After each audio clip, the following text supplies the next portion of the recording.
나무아미타불, 나무아미타불, 나무아미타불.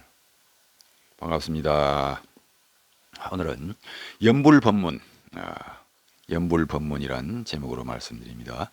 철호 선사님은 연불법문은 하늘이 만물을 고루 덮어 감싸듯이 땅이 만물을 두루 실어 떠받치듯이 어느 한 사람이나 어느 한 법도 그 바깥으로 벗어날 수 없고 그 안에 들어가지 못하는 것도 없다 하였습니다.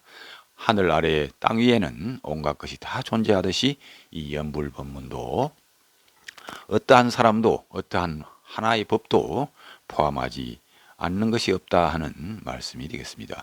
용수보살님도 대지도론에서 다음과 같이 말씀하셨습니다. 비와건대 젖먹이 아기가 부모를 가까이 하지 아니한다면 자칫 구렁텅이에 떨어지거나 혹은 눈물에 빠지거나 또는 물과 불과 같은 어려움을 당하게 된다.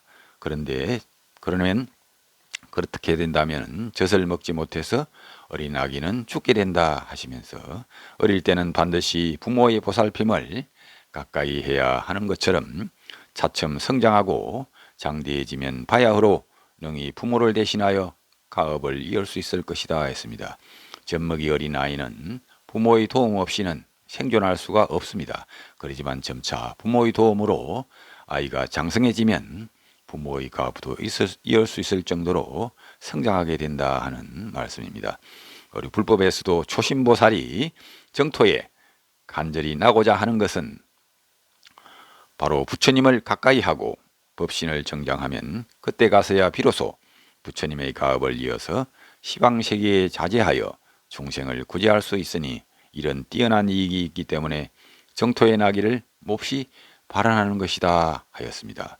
마치 어린아이가 부모를 의지해서 성장하여 장성해서 부모의 가업을 잇는 것처럼 우리의 초심보살도 정토에 나서 부처님을 가까이 하고 법신을 정장해서 부처가 되어야만이 우리들이 중생들을 위해 일할 수 있는 그러한 부처가 되는 그러한 불법의 가업을 이어갈 수 있다.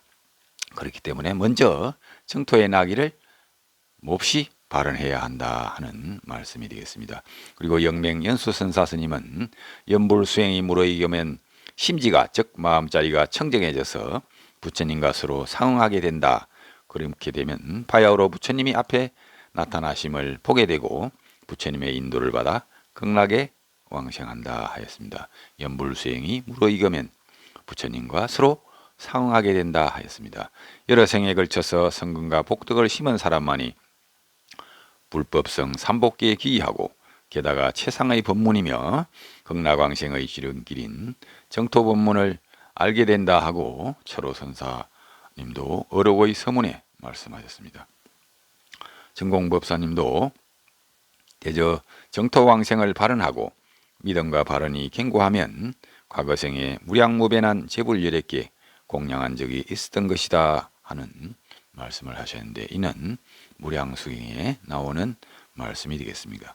우리들이 믿음과 발언이 견고하여 정토왕생을 발언하는 그러한 연불항자가 되는 것은 과거생에 한량없는 재불열애께 공양한 적이 있었기 때문이다 하신 것입니다. 감사합니다. 나무아미타불, 나무아미타불, 나무아미타불.